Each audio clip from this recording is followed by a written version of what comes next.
ಕುದುರೆ ವ್ಯಾಪಾರಕ್ಕೆ ಇಳಿಯೋದು ಬೇಡ, ಚುನಾವಣೆ ಪೂರ್ವದಲ್ಲಿಯೇ ಆಗಿರುವಂತ ಮೈತ್ರಿ ಧರ್ಮವನ್ನ ಪಾಲಿಸಬೇಕು ಅಂತ ಹೇಳಿ ಚುನಾವಣಾ ಪೂರ್ವದಲ್ಲಿ ಆಗಿರುವಂತ ಮೈತ್ರಿಕೂಟ ಆ ಮೈತ್ರಿಯ ಧರ್ಮವನ್ನು ಪಾಲಿಸಬೇಕು, ಅದಕ್ಕೆ ಬದ್ಧರಾಗಿರೋಣ. ಇಂಡಿಯಾ ಮೈತ್ರಿ ನಾಯಕರಿಗೆ ಒಮರ್ ಅಬ್ದುಲ್ಲಾ ಸಲಹೆ ಕೊಟ್ಟಿದ್ದಾರೆ. ನಿತೀಶ್ ಹಾಗೂ ಚಂದ್ರಬಾಬು ನಾಯ್ಡು ಭೇಟಿ ವಿಚಾರಕ್ಕೆ ಬೇಸರವನ್ನು ವ್ಯಕ್ತಪಡಿಸ್ತಾ ಇದ್ದಾರೆ. ಎಸ್ ಇದೆ, ಈ ರೀತಿಯ ಭಿನ್ನಾಭಿಪ್ರಾಯಗಳೇ ಬಹಳ ದೊಡ್ಡ ಮಟ್ಟಕ್ಕೆ ಬರುವುದು.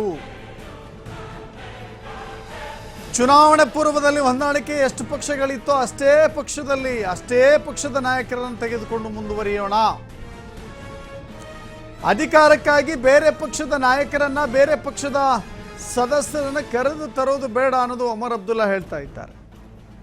ಒಂದು ವೇಳೆ ಒಮರ್ ಅಬ್ದುಲ್ಲಾ ಹೇಳಿಕೆಯನ್ನು ಕಡೆಗಣಿಸಿ ಮಾಡೋದಾದ್ರೆ ಸ್ಟಾರ್ಟ್ ಆಗುತ್ತೆ, ಭಿನ್ನಾಭಿಪ್ರಾಯಗಳು, ಭಿನ್ನಮತಗಳು ಶುರುವಾಗುತ್ತೆ. ಸೊ ಹೀಗಾಗಿಯೇ ಕಾಂಗ್ರೆಸ್ ಇದನ್ನ ಎಷ್ಟು ಗಂಭೀರವಾಗಿ ತೆಗೆದುಕೊಳ್ಳುತ್ತೆ, ಕಾಂಗ್ರೆಸ್ ಇದನ್ನು ಎಷ್ಟು ಪಾಲಿಸುತ್ತೆ ಅನ್ನೋದನ್ನು ನೋಡಬೇಕಾಗಿದೆ. But Omar Abdullah senior Congress man ಹೇಳಿದ್ದಾರೆ, ಕುದುರೆ ವ್ಯಾಪಾರ ಬೇಡ ಅಂತ.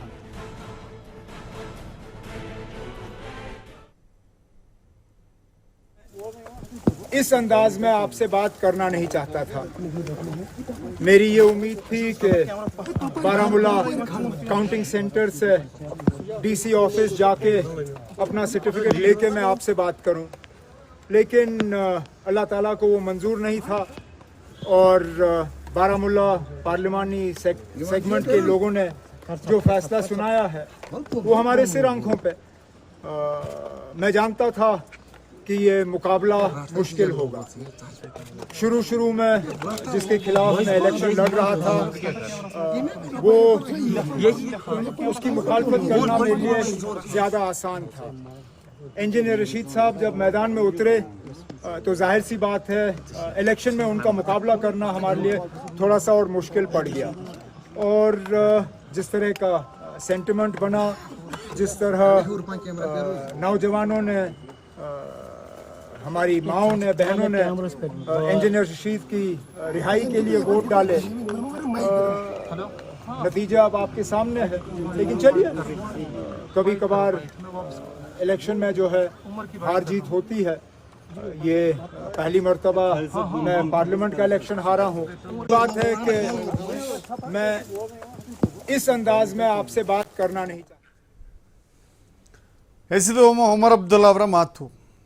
ಎರಡೂ ಪಕ್ಷಗಳಿಗೂ ಕೂಡ ಸಂಖ್ಯಾಬಲದ ಅನಿವಾರ್ಯತೆ ಕಾಡ್ತಾ ಇದೆ. ಹಾಗೆ ನೋಡಿದ್ರೆ ಈಗ ನಾವೇನು ನೋಡ್ತಾ ಇದ್ದೀವಿ, 298 ಈ ನಂಬರ್ ಫಿಕ್ಸ್ ಆದರೆ ಸುಲಭವಾಗಿ NDA ಮೈತ್ರಿಕೂಟ ಅಧಿಕಾರಕ್ಕೆ ಬರುತ್ತೆ. ಸರ್ಕಾರ ರಚನೆಗೆ ಬಹಳ ದೊಡ್ಡ ಕಸರತ್ತು ಮಾಡಬೇಕಾಗಿಲ್ಲ. ಬಟ್ ಅವರ ಜೊತೆಗಿರುವಂಥ ಅಂಗಪಕ್ಷಗಳೇನಿದ್ದಾವೆ, ಮಿತ್ರ ಪಕ್ಷಗಳೇನಿದ್ದಾವೆ, ಅವುಗಳನ್ನು ಜೋಪಾನವಾಗಿ ನೋಡ್ಕೋಬೇಕಾಗತ್ತೆ. ಅಧಿಕಾರ ರಚನೆಯ ವರ್ಗೂ ಕೂಡ ಒಬ್ಬನೇ ಒಬ್ಬ ಸಂಸದ ಇಲ್ಲಿಂದ ಇನ್ನೊಂದು ಮೈತ್ರಿ ಪಕ್ಷಕ್ಕೆ ಹೋಗಲಿಕ್ಕೆ ಬಿಡಬಾರ್ದು. ಇಂಟ್ಯಾಕ್ಟ್ ಆಗಿ ನೋಡ್ಕೋಬೇಕಾಗತ್ತೆ. ಒಬ್ಬನೇ ಒಬ್ಬ ಸಂಸದ ಆಚೆ ಹೋಗದಿರಂಗೆ ನೋಡ್ಕೊಳ್ಬೇಕಾಗತ್ತೆ. ಸೊ ಯಾವುದಕ್ಕೂ ಇರಲಿ ಅಂತ ಹೇಳಿ ಬೇರೆ ಪಕ್ಷದ ಮುಖಂಡರುಗಳನ್ನು ಕೂಡ ವಿಶ್ವಾಸಕ್ಕೆ ಪಡೆಯುವಂಥ ಪ್ರಯತ್ನ NDA ಮೈತ್ರಿಕೂಟದಿಂದ ಆಗ್ತಾ ಇದೆ. ಒಂದು ವೇಳೆ ಈ ಮೈತ್ರಿಕೂಟದಿಂದ ಕೆಲವಷ್ಟು ಜನ ಏನಾದರೂ ಪ್ಲಾನ್ ಬಿ ಅಂತ ಇಟ್ಕೊಂಡಿದ್ರೆ, ಯಾವುದಕ್ಕೂ ಸೇಫ್ ಗಾರ್ಡ್ಗೆ ಅಂತ ಬೇರೆ ಪಕ್ಷದ ಸಂಸದರನ್ನು ಕರೆತರುವ ಪ್ರಯತ್ನ NDA ಭಾಗ ಮಾಡ್ತಾ ಇದ್ರೆ, ಈಗಾಗಲೇ ಫೋನ್ಗಳು ಬರ್ತಾ ಇದ್ದಾವೆ. ಕೆಲವಷ್ಟು ಫೋನ್ ಕಾಲ್ಗಳು ಅಮಿತ್ ಶಾ ಅವರಿಂದ ಹೋಗಿದ್ದಾವೆ. ಆದರೆ ಅದೇ ಕೆಲಸವನ್ನು ನೀವು ಇಂಡಿಯಾ ಮೈತ್ರಿಕೂಟ ಮಾಡುತ್ತೆ ಅಂದಾಗ ಮೊದಲ ಅಪಸ್ವರ ಅಂತನ್ಬೇಕಾ, ಅನಿಸಿಕೆ ಅಂತ ಹೇಳಬೇಕಾ ಗೊತ್ತಿಲ್ಲ. ಬಟ್ ಒಮರ್ ಅಬ್ದುಲ್ಲಾ ಕ್ಲಿಯರ್ ಕಟ್ಟಾಗಿ ಹೇಳ್ತಾ ಇದ್ದಾರೆ,